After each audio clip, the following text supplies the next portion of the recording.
Hi, Shira Lazar for What's Trending from the Samsung Blogger Lounge at South by Southwest in Austin, Texas, with the founder of geoloke, Amber Case, who's also a keynote speaker here, and everyone is talking about your keynotes right now. And you haven't even done it. Are you nervous? Or?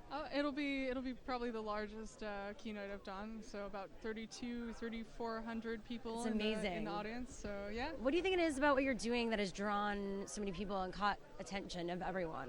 Well, I first heard about the subject when I was in college, yeah. And at that point, social media was kind of just showing up, and mobile phones were just showing up in everyone's pockets. They were just becoming kind of smart. Yeah. And I think there's this big disconnect where technology is happening so quickly that somebody needs to come in and say, here's a toolkit in which to understand, what the heck is it changing us? Is it dangerous for us? How is it affecting us overall? Okay. And so it's just a way of really opening up a discussion about, how is technology affecting us and where is it going to go in the future? And how has that discussion and subject evolved for you over the years?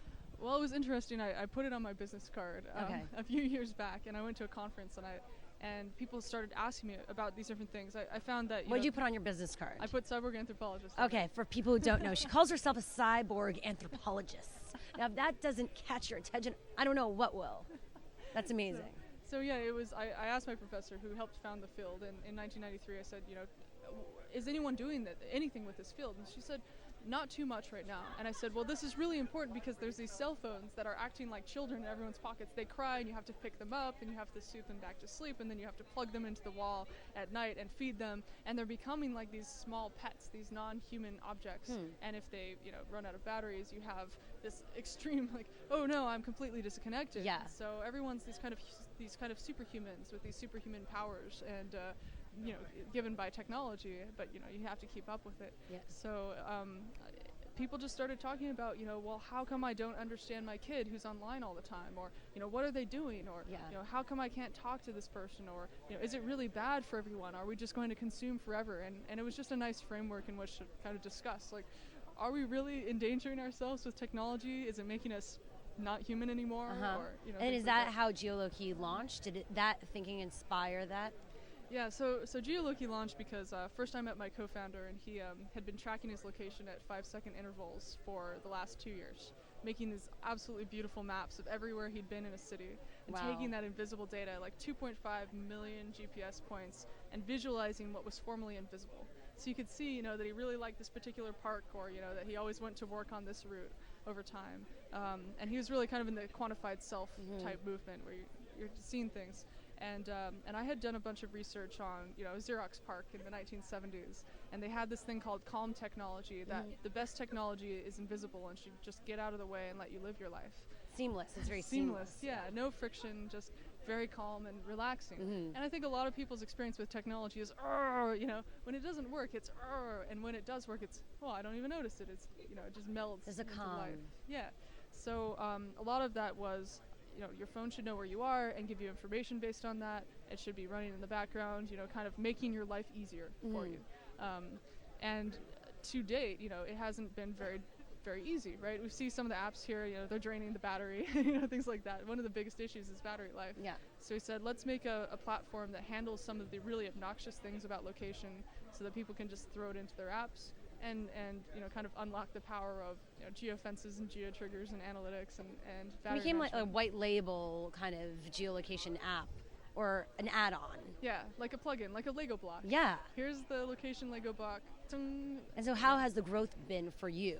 So it's been interesting. We got customers before we launched that were basically calling us up saying, hey, we want to buy your software. We want to white label what you have. People and carriers and people who are in enterprise, people like regular developers. And then another one that was interesting is there were these people that had, in the Peace Corps where they had 20 people in a group and suddenly they disappear and they had no idea where they were. And they needed a way to track people so that they wouldn't die, to protect them, where the more people who know where you are sometimes is safer. So they used it for that. Oh gosh, thankfully we don't have to have these physical devices that we charge externally. It all can be done on this device. It's all, and it has its own view screen. What a relief, it was giving people eyes where they had none. So we had all of this buzz and excitement before we launched, and then we finally just launched on February 23rd. Congratulations. So, yeah, that was great. And now we're just taking in the calls and the information requests and flying out to visit potential customers. So this reminds me a bit of, everyone's talking about highlight and being able to see the people around you, the people you're connected to, and that's in many ways what you're doing as well, and you're into that. Is that where you see the trends that they're going? Well, it's kind of an interesting question because technically, a superhuman, like a Superman, can see through walls, right? And that kind of allows us to see through walls. Like I can look at highlight and see who is around. Interesting. And so that's the thing. Like once you break down the barriers of space, then you suddenly get these superpowers, like this omniscient idea of where people are. And I use highlight not to meet new people, but to meet people that I've already seen around. And so I like the app. It drains a little bit of the battery. Hopefully, maybe we can talk to them about using the geoloke technology to kind of manage. Since you've always been about looking out and into the future, what predictions do you have for what we're going to see in 2012 and beyond in tech? Well, I'm really interested in the heads-up display, like the glasses with. Really? You think that's actually going to be practical for people? Well, it's been practical for people in the past, like 30 years ago when it was built. All this stuff has been built in the past. All of the stuff that we have today has been historically there for years.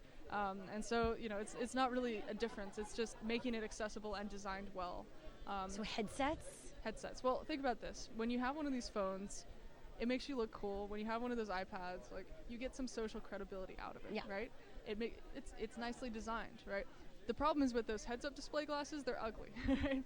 So until they're designed well enough that it makes you like look cooler when you walk around versus like stay away from that person when you walk around, that's the big issue, and also like one of the bad things about augmented reality right now is it's just chunky and crappy and kitschy, and there's a lot of floating polygons and stuff, and really it just needs to give you just a little bit of information in your life. Like if I could see a thin red line telling me where I needed to drive on top of my vision while I was driving in a car, so I didn't have to look down at this and almost crash, that's a big difference, right? You're blending it into reality and augmented reality in a real way.